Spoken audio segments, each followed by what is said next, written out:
ang mga kwento ng pag-ibig, kwento ng buhay at kwento ng pag-asa dito sa Barangay Love Stories. Love Stories.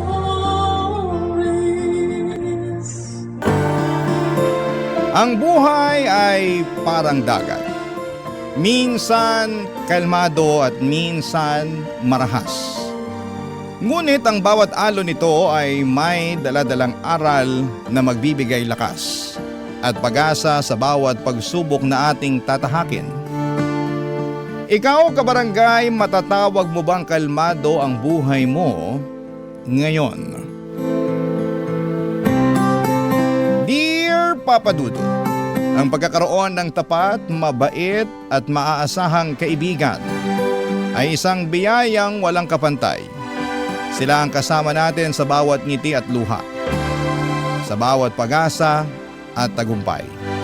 At mapalad ako na nagkaroon ako ng kaibigang nagbigay sa akin ng hindi malilimutang karanasan sa buhay na hanggang ngayon ay dala-dala ko pa rin hanggang sa aking pagtanda. Tawagin niyo na lamang po ako sa pangalang Makoy, 29 at isang factory worker. Simula pagkabata ay sa tabing dagat na ako nakatira, Papa Dudut. Kaya naman ang dagat na rin mismo ang humubog sa aking pagkatao. 10 taong gulang pa lamang ako noon at sumasama na ako sa aking ama para pumalaot at manghuli ng isda. Mahirap po ang buhay namin noon. 6 kaming magkakapatid at ako ang panganay na inaasahang tumayong pangalawang magulang sa mga nakababata kong kapatid. At tanging pangingisda ang ikinabubuhay namin. Paminsan-minsan ay naglalabada ang nanay ko pero isang beses lamang ito sa isang linggo tuwing may nangangailangan ng serbisyo niya. Papa Dudut, maagang nawala sa akin ang kabataan ko dahil bukod sa pag-aaral, naubos din ang oras ko noon sa pagtatrabaho. Mas lumala pa nga ang estado ng buhay namin noong nagkaroon ng hindi magandang pangyayari sa pamilya namin na mas sumubok sa tatag ko bilang panganay na anak.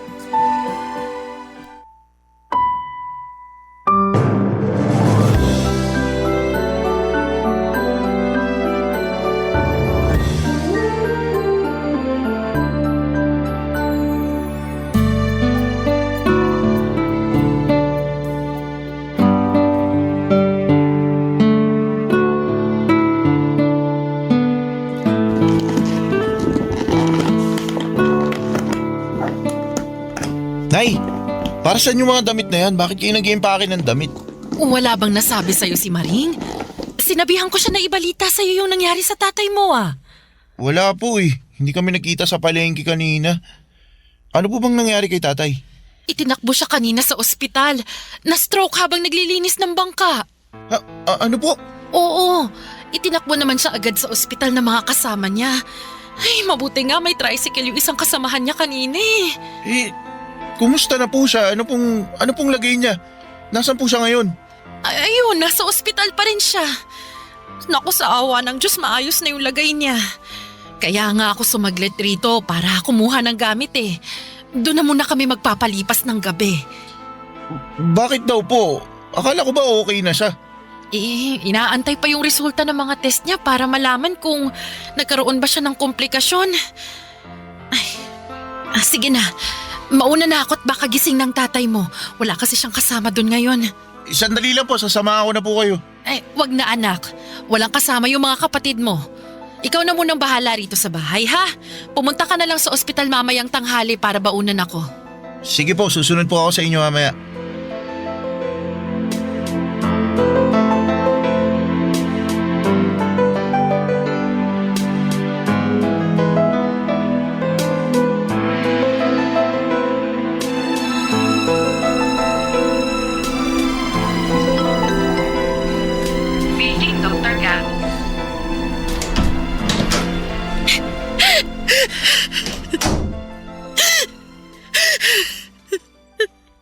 Nay, bakit po kayo umiiyak?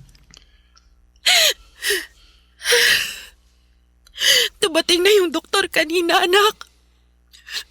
resulta na yung test na ginawa sa tatay mo. Ano pong sabi? Naapektuhan daw ng stroke yung utak ng tatay mo. Paralisado ngayon yung isang bahagi ng katawan niya. Po, pero may posibilidad pa rin namang gumaling siya, di ba? Madadaan naman daw sa therapy at gamutan. Kaya lang ang problema, anak. Saan tayo huhugot ng gamot ng tatay mo? Kung siya lang naman ang kumikita sa pamilya natin. Problema ko nga ngayon kung saan tayo hahanap ng pambayad dito sa ospital Baka pwede po tayong makahingi ng tulong kay Mayor. Wala na tayong ibang aasahan kundi ang humingi talaga ng tulong sa ibang tao. Baka sakaling mapagbigyan tayo. Ay, Diyos ko! Bakit ba kasi nangyari pa sa atin to? Kung kailan magpapasok ka na, tsaka pa tayo mamomroblema ng ganito. Titigil na lang po muna ako pansamantala sa pag-aaral para makabawas sa gastusin. Kung gusto niyo po, total, tapos na ako sa high school. Pwede naman na po ako magtrabaho. Sigurado ka ba dyan, anak? Hindi mo ba gustong pumasok sa kolehiyo? Kahit naman po gustuhin ko, wala rin naman po tayo magagawa kasi wala din naman tayong pera para makapag-aral ako sa college. Mas mabuti na po to. Ako na lang po muna yung kakayod habang nagpapagaling si tatay.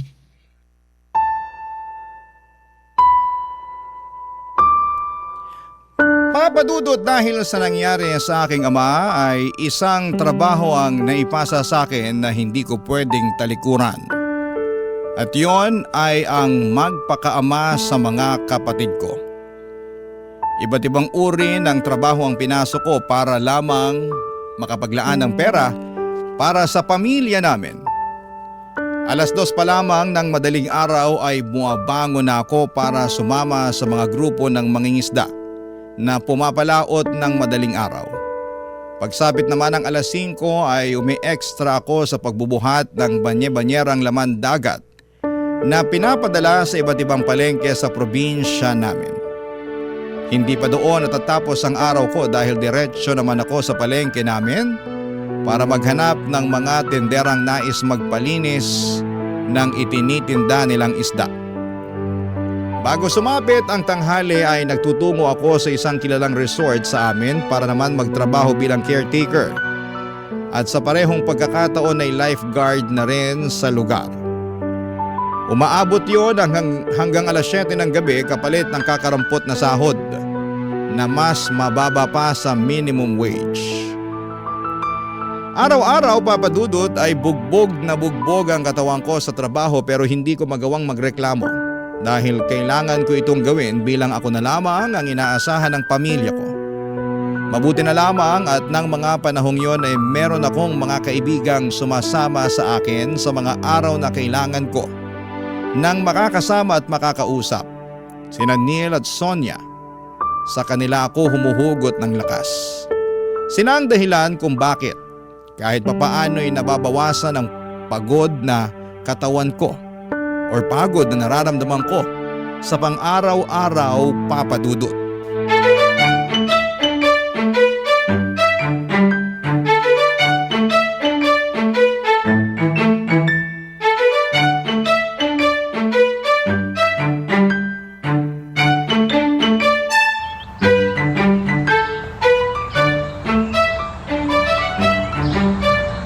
Neil, patambay muna ako rito ha. Makoy, ikaw pala. Oo naman. Tapos ka na sa trabaho? Oo, kakatapos ko lang. Nakapagod nga may nag-birthday kasi sa resort. Daming pinagawa. Lali lang sa katawan mo ha. Baka mamaya sumunod ka sa tatay mo, mababaldado ka rin dyan. Sira ulo, hindi magandang biro yan boy. Di naman ako nagbibiro. May hangganan din yung katawan mo no. Kapag yan, pinwersa mo, hindi talaga malabong sa ospital din ang bagsak mo. Naalagaan ko naman na maayos tong katawan ko Huwag ka na mag-alala. May iba tayo. Kumusta na pala yung nanay mo? May balita ka na ba sa kanya? Wala nga eh. Hanggang ngayon, di pa rin siya nagpaparamdam. Halos 2 linggo na simula nung umalis siya. Ano ba kasing ginawa niya? Ba't siya nagtatago? Ang sabi sa akin, nang scam daw siya eh. Pero di ako naniniwala dun. Mabait nanay ko, no? Sa sobrang bait niya, madali lang din siyang paikutin ng mga tao sa paligid niya. Kaya malamang, na-scam lang din siya katulad nung iba. Ang kaibahan lang, sa kanya nabaling yung sisi. Naku, kawawa naman yung nanay mo. Hmm. Tsaka, sana magpakita na siya para malinis na yung pangalan niya. Grabe din naman kasi yung mga tao eh. Kahit anong paliwanag noon ni nanay, hinuhusgahan na agad siya. Wala tuloy siyang nagawa kundi magtago na lang. Pero kahit naman sana i-update niya kayo kung kumusta na yung lagay niya, di ba? Yun nga ang kinakabahala ako eh. Uy, nandito na pala kayo. Sakto, bili naman kayo ng tinda ko. Oh. Uy, Sonia, ano yan? Pastillas, masarap to, 5 pesos isa. Mahal naman yan. Labang pre-taste dyan. Pre-taste ka dyan, kakapiranggot na nga tubo ko rito eh. Dami mo talagang racket ah. Parang nung nakaraang linggo lang, inumin yung nilalako mo ah. Ganyan talaga kapag babaero yung ama tapos sugarol naman yung ina. Kailangan kumita para may pangkain. Kung wala akong gagawin, mamamatay na lang akong walang laman ng tiyan. Talagang bagay talaga tayong tatlo sa isa't isa, no? Ba't mo naman nasabi? Eh pare-pareho tayong minahal sa magulang eh. Ako, maagang naulila sa tatay tapos nawawala yung nanay. Ikaw, Makoy, baldado yung tatay, walang trabaho yung nanay. Ito naman si Sonia, pareho din ang sitwasyon. Hindi naman nila ginusto yung buhay na ganito eh. Siguro, minalas lang din sila sa buhay. Eh mas lalong hindi rin natin ginusto yung ganito, no? Alam nyo, ang ninega nyo, wala naman tayong mapapala sa pagrereklamo eh. Ano magagawa natin kung pinanganak tayong mahirap, di ba? Kung gusto nyo magbago buhay nyo, magtrabaho kayo. Mahirap na nga tayo, kinakawaan nyo pa yung sarili nyo eh. Talagang magiging masaklap talaga yung buhay nyo kung ganyan. Ano ba dapat gawin para hindi maging masaklap buhay namin? Tularan nyo ako, masaya lang kahit problemado. Fake it till you make it, di ba sabi nila? Sus, mahirap pekein ang kasiyahan lalo na kung mas nangingibabaw ang kalungkutan, no? Asus, bumanat na naman. Kung may kapalit lang sanang pera yung matatalinghagang salita na lumalabas dyan sa bibig mo, matagal ka na sanang mayaman. Sana nga ganun na lang kadali ang buhay eh. E di sana lahat tayo masaya. Alam nyo, imbis na magmukmuk kayong dalawa dyan, tulungan nyo na lang kaya akong ibenta tong mga pastillas ko. Tara na, para naman may ambag kayo sa buhay ko. Pas, uwi na ako. Pagod na talaga ako eh. Bawi na lang ako sa susunod. Ikaw, Neil, sumama na ako. Sige na nga. Basta bigyan mo akong pre-taste mamaya, ah. Ito, pakaburaot mo. O siya, mauna na ako ha. Enjoy kayo sa pagbebenta ng pagkamahal-mahal na pastillas ni Sonia. Daan ako sa bahay niyo mamaya, bebentahan ko nanay mo. Sa susunod na, wala kami pera. Simula elementary ay magkakaibigan na talaga kami nila Neil at Sonia Papadudut. Una ko naging kaibigan si Neil dahil magkapitbahay lang kami noon. Wala gaano ang kalaro si Neil noong mga bata pa lamang kami. Siya kasi yung tipo ng bata na lalampa-lampa. Mabilis siyang hingalin at lagi siyang nadadapa kapag naglalaro kami ng habulan. Mahina siya pagdating sa mga trabahong nangangailangan ng pisikal na lakas. Pero sa kabila noon ay bumawi naman siya sa pagiging matalino. Consistent honor student siya noon, kaya naman siya ang lagi naming takbuhan pagdating sa mga assignments and projects namin dati. Samantala ay naging kaibigan naman namin si Sonia noong lumipat siya sa lugar namin. Bigla na lamang niyang isinali ang sarili niya sa pagkakaibigan namin ni Neil nang walang dahilan. Kung nasaan kami ay lagi siyang nakabuntot hanggang sa nasanay na lang din kami na lagi namin siyang kasakasama. Hanggang sa pagtanda namin ay nanatiling matatag ang pagkakaibigan na nabuo sa pagitan naming tatlo. Taon pa nga ang lumipas, ilang pagsubok man ang dumaan sa amin, ay lagi naming kasama ang bawat isa. Sabi nga namin hanggat nasa likod namin ang isa't isa ay walang problema ang magpapataob sa amin.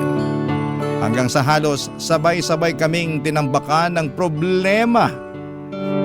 Papadudot na muntik nang ikasira ng aming pagsasama. Barangay Love Stories. Barangay Love Stories. Papadudot taong 2014 ay nahuli ko ang sarili kong nanay na may kasamang ibang lalaki. Kinausap ko si nanay tungkol sa nalaman ko at hindi man lang niya ito itinanggi mula sa akin. Ayon sa kanya ay may mga pangangailangan daw siya na hindi na naibibigay ng tatay namin. Sobrang nawasak ang puso ko noon para kay tatay. Pero dahil ayokong masaktan ng tatay ko ay itinago ko na lamang ang mga nalaman ko. Hanggang sa sumunod na buwan ay tuluyan na kaming iniwanan ni nanay at pinili ang mas maayos na buhay na ipinangako sa kanya ng kalaguyo niya. Sa kabilang banda naman ay tuluyan ng nahuli at nakulong ang nanay ni Neil matapos ang ilang taong pagtatago. Para makapagpiyansa ay kinailangan nitong maghanda ng 50,000 para lamang mailabas niya ang nanay niya sa kulungan. Sa parehong taon din, Papa Dudut, ay namatay naman ang tatay ni Sonia, ang taong pinaguhugutan niya ng lakas at saya sa kabila ng mahirap nilang buhay. Sabay-sabay man kaming binagsakan ng suliranin sa buhay. Sa aming tatlo ay si Sonia lang ang nananatiling matatag at puno ng pag-asa. Sa kabila ng pagpanaw ng tatay nito ay sa kanya kami humuhugot ng lakas para harapin ang bukas. Inaasahan na namin yon mula sa kanya. Dahil simula pagkabata ay likas na masiyahin talaga si Sonia.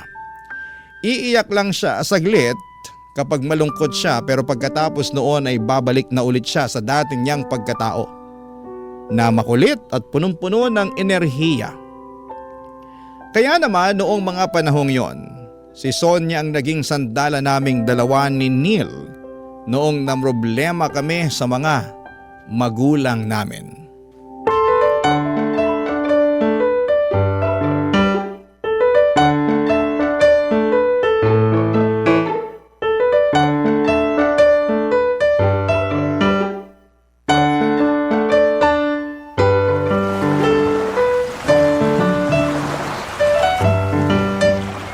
Bakit mo ba kasi kami gusto makausap?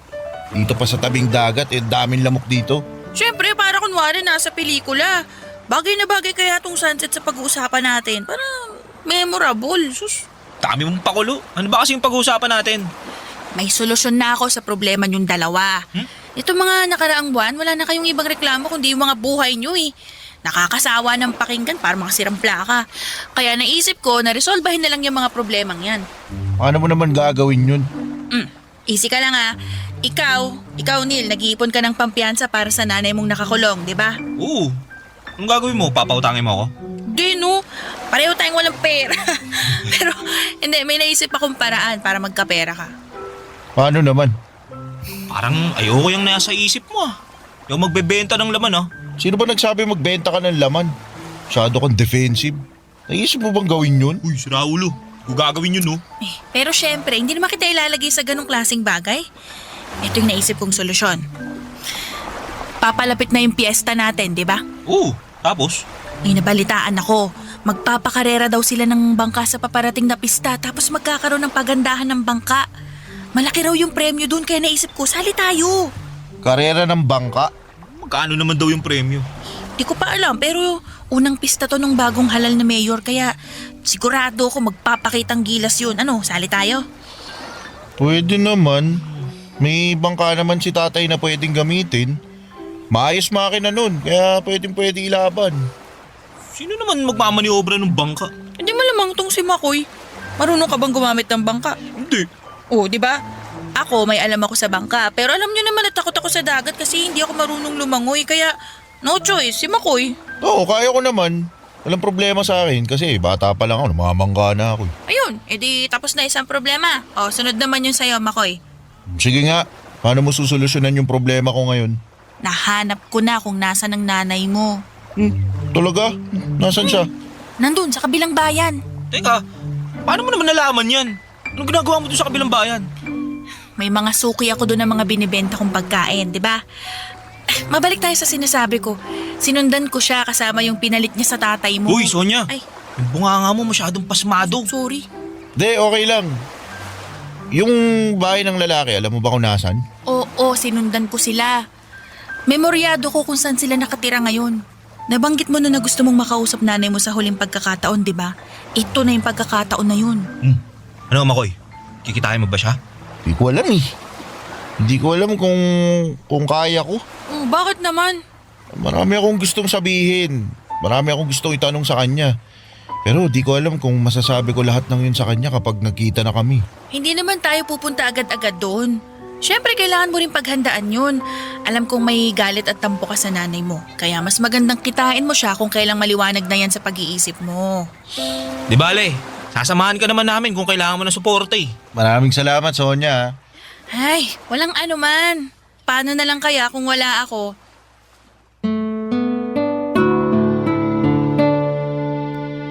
Mula sa udyok ni Sonia ay sumali kaming tatlo sa paligsahan at tinutukoy niya.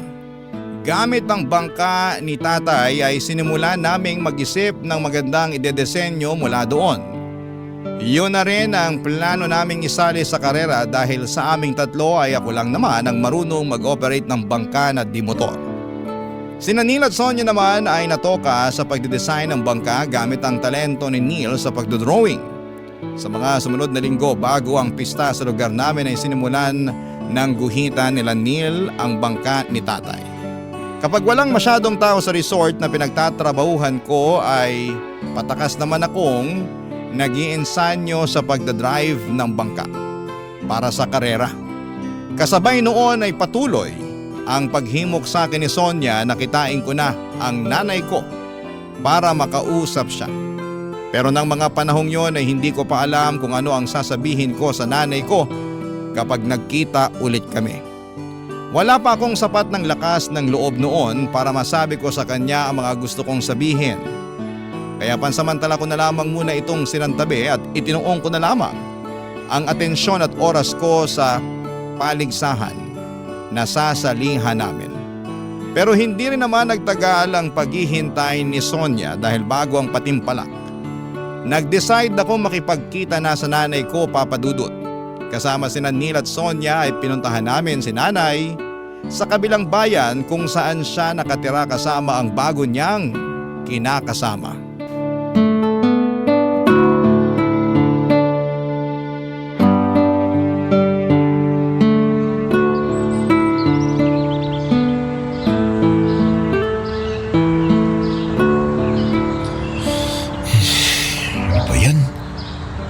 Kinakabahan ako Makoy, mag-iisang oras na tayo nagtatago rito Kailan mo haharapin yung nanay mo? Kaya mo nga siya. Huwag mo siya pilitin. Tatanong lang naman.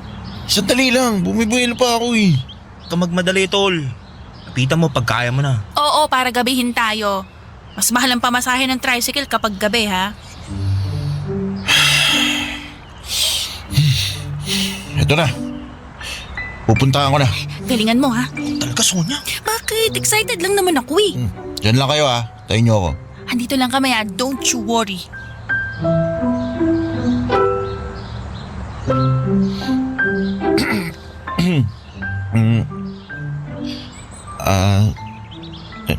Nay? Makoy? Anong ginagawa mo rito? Sandali, paano mo nalaman na nandito ako? Hindi na po yun mahalaga.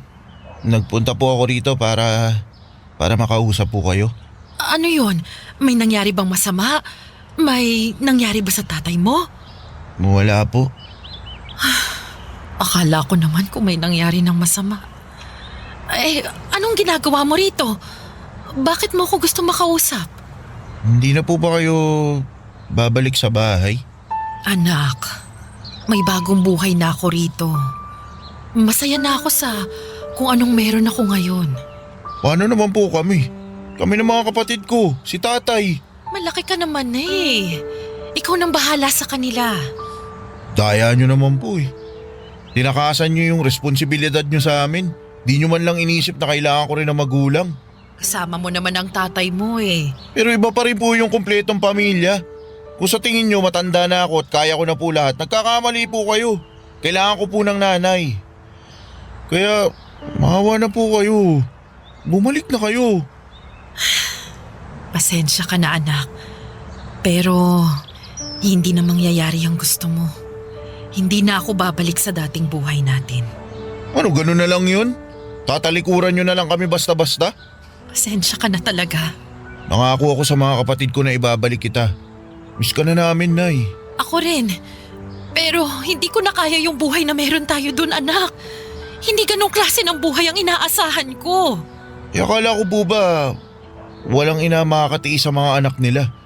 Pero bakit kayo natitiis nyo kami? Sige, magalit ka na sa akin. Tatanggapin ko yon. Kahit isumpa mo na ako, pero pasensya na talaga anak. Hindi na ako babalik sa bahay. Sige na, bumalik ka na.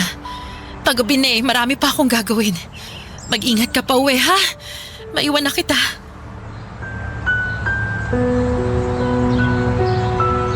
Oh, Makoy, musta? Sasama daw ba sa'yo pa uwi? Hindi. Wala na nga siyang paki sa amin eh. Baka naman pwede natin siyang mapakiusapan. Wala na nga. Ayaw na nga niya. Ano pang mahirap intindihin doon? Oh, chill ka lang. Sungit mo naman. Hindi kasalanan nyo kasi to. Pinipilit-pilit nyo pa kasi ako eh. Uy, ikaw may gusto nito, di ba?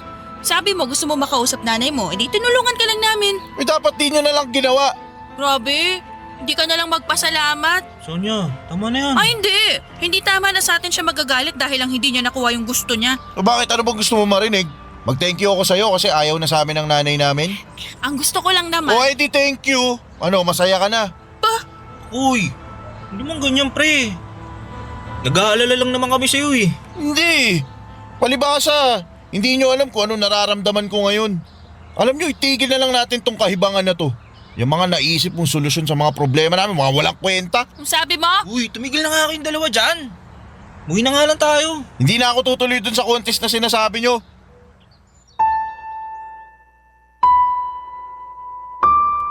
Aaminin ko, Papa Dudut, kaya ako nagawa ang bagay na yon noon ay naiinggit ako kay Neil dahil may nanay pa siyang makakasama. Samantalang ako ay tuluyan na kaming iniwanan ng sarili naming ina. Medyo makasarili ako sa part na yon, lalo na't bangka ni tatay ang gagamitin sana namin para sa kompetisyon, pero bata pa ako noon at ang mga desisyon pa na ginagawa ko dati sa buhay ay nadadala pa ng mga emosyon ko. Pinanindigan ko ang mga sinabi ko kina Neil at Sonia na hindi na ako tutuloy kahit na makailang beses nila akong kinausap. Buo na ang desisyon ko noon na nagsimula lang dahil sa inggit at galit sa sarili kong nanay. Kahit wala ako ay nagpatuloy pa rin sina Neil at Sonia sa plano nila. Nakahiram sila ng isang lumang bangka sa isa sa mga kapitbahay namin. Yun ang pinaayos nila at sinimulang disenyuhan. Dahil hindi naman marunong gumamit ng bangka si Neil, si Sonia na ang nag-volunteer na sumali sa karera kahit na hindi siya marunong lumangoy at takot siya sa dagat. Araw-araw tuwing nasa resort ako at nagtatrabaho ay nakikita ko kung gaano kasigasig ang dalawa sa pag-iinsayo. Gusto ko mang bumalik sana at tulungan sila, pero noong mga panahong yon, masyado pa akong nilalamon ng galit dahil sa sitwasyon ko, kaya hinayaan ko na lamang sila at nagpakapagod na lamang ako sa pagtatrabaho para sa sarili ko. Pero Papa Dudut, isang linggo bago ang kompetisyon ay isang masamang balita ang gumimbal sa lugar namin. Barangay Love Stories. Barangay Love Stories. Papa Dudut, nasa palengke ako noon at abala sa paglilinis ng isda noong narinig ko ang usapan ng mga tendera sa paligid ko. Naaawa daw sila dahil kamamatay lang ni Mang Nestor ay sumunod ding namatay ang dalaga niyang anak. Pagkarinig ko sa pangalang yon ay biglang kumabog ang dibdib ko dahil Nestor ang pangalan ng tatay ni Sonia. Agad kong tinext si Neil para makibalita sa kanya, ngunit hindi siya nag-reply sa mga text ko. Minadali ko na lamang ang trabaho ko sa palengke at saka ako agad na nagtungo sa bahay nila Sonia. Mas lalo kong kinabahan noong nadatnang ko ang mga taga-barangay sa tapat ng bahay nila Sonia na abala sa pagkakabit ng tolda. Dalawa ang anak na babae ni Mang Nestor, si Sonia at ang nakababata nitong kapatid. Hindi naman sa mas gusto kong mawala ang kapatid nito, pero habang papalapit ako sa bahay nila Sonia ay tahimik akong nananalangin na sana hindi si Sonia ang tinutukoy nilang dalaga ni Mang Nestor na namatay. Bago pa man ako makarating sa gate nila Sonia ay nanlumo ako nang nakita ko si Neil na nakatayo sa tabi ng pader at puno ng luha ang kanyang mga mata. Hindi ko pa man nakukumpirma ay alam ko na ng mga oras na yon na si Sonia nga ang tinutukoy nilang namatay, Papa Dudut.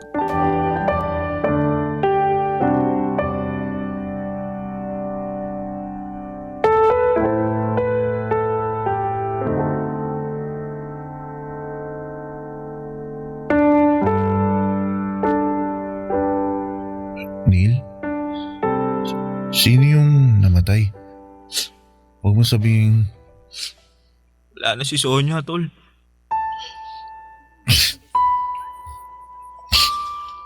Sonia? Si Sonia? Anong... Bakit? Bakit? Anong nangyari sa kanya? Nag-iensayo siya para sa karera ng bangka eh. Sinabi ko naman sa kanya na wag nang tumuloy. Kasi malakas yung alon ngayon eh. Pero di siya nakinig. Ba't mo kasi siya hinayaan? Kilala mo si Sonia, tol. Kailan ba natin siya napigilan sa mga gusto niyang gawin? Lahat ng gusto niya, ginagawa niya kahit ano pa sabihin natin, di ba? Tikas kasi ng ulo niyan eh. Di na nga marunong lumangoy, nagpumilit pa. Kasalanan ko to eh. Dapat di na lang namin tinuloy yung laban. Kung hindi siya nagpumilit na sumali, di sana buhay pa rin siya hanggang ngayon. Di, wala kang kasalanan. Gusto ko lang naman niyang matulungan eh. Kung maghahanap kayo ng masisisi, ako dapat yun. Kasi ako yung may kasalanan ng lahat. Iniwan ko kayo eh. Diba? Dapat ako yun. Ako dapat yung nagpa-practice. Ako dapat yung nasa bangka, hindi siya. Alam mo, may punto ka, pre. Di mangyayari to kung di ka umayaw eh. Pero naiintindihan nga namin. May pinagdadaanan ka, tsaka di namin kontrolado yung mga desisyon mo sa buhay, kaya hindi ka namin pwedeng sisihin sa nangyari. Pero may mga pagkukulang din tayo eh. Totoo din yan. Namatay siya dahil sa kagustuhan niyang makatulong sa atin. Pero nung siya na yung nangailangan, wala tayong nagawa. Sana nga, panaginip na lang to lahat eh. Tol, di ko ma-imagine, tol. Nihirap paniwalaan na wala na si Sonia. Sobrang bata pa niya para mamatay. Hindi mo talaga masasabi kung ano mangyayari sa buhay natin eh. Teka, nandito na ba siya? Wala, nasa punerarya pa. Gumagawa pa ng paraan yung mga kamag-anak niya para makabili ng damit tsaka kabahong nagagamitin kay Sonia. Gusto ko siyang puntahan. Gusto ko siyang bantayan at samahan habang, alam mo yun, habang di pa siya nauuwi. Yun nga rin sana plano ko eh. Doon ako papunta ngayon. Tara, gusto ko magpaalam sa kanya sa huling pagkakataon.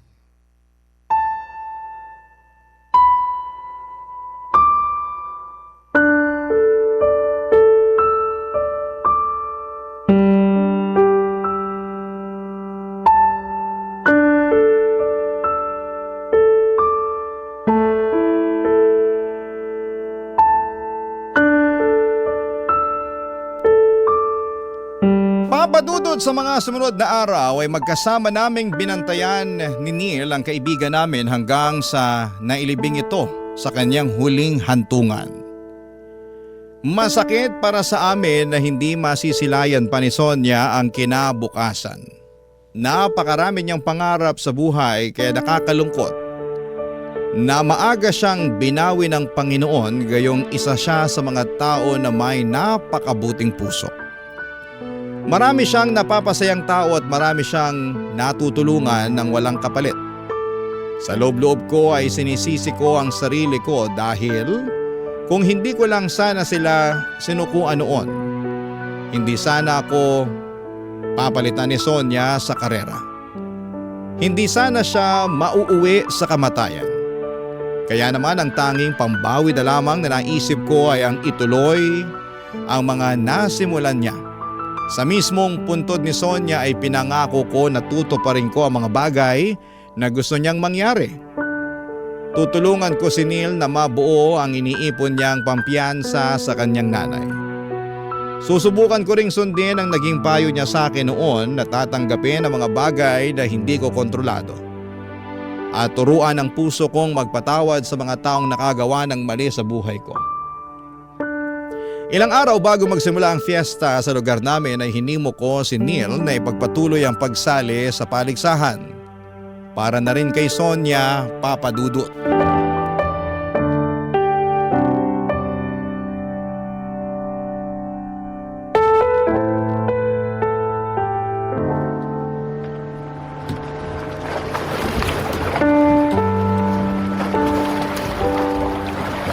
Pasensya ka na, Nila. Di natin nakuha yung grand prize. Ayos lang yun. Kahit papano, nanalo tayo ng second place sa paghandaan ng disenyo ng bangka. Wala na dito si Sonia pero hanggang ngayon, natutulungan niya pa rin tayo. Hindi dahil sa disenyo niya, di tayo mananalo eh. Kaya nga eh. Pero, paano na yan? Hindi pa rin yun sapat. Para sana sa pampiyansa ng nanay mo. Sus, papag-iipunan naman yun eh. Huwag mo nang intindihin yun. Alam mo kung ano magandang gawin? Ano? Hati tayo sa premyo. Kailangan mo rin ng pera, di ba? Ako, hindi ako tatanggi dyan. Kailangan ko rin talaga ng pera eh. Kaya nga naisip ko, paghatian na lang natin. Sige, salamat. Alam mo, nandito lang si Sonia. Sigurado ako, puro reklamo aabuti nating dalawa mula dun. Nako, yung pa. Hindi tumatanggap ng pagkatalo yun. Baka awayin pa nga nun yung judge kasi hindi pinanalo yung design niya. Alam mo, nakakamiss talaga yung babaeng yun. Kung makakausap mo si Sonia ngayon, anong gusto mong sabihin sa kanya? Ngayon, marami. Gusto kong magpasalamat sa kanya kasi lagi niya akong pinaprangka sa mga bagay-bagay.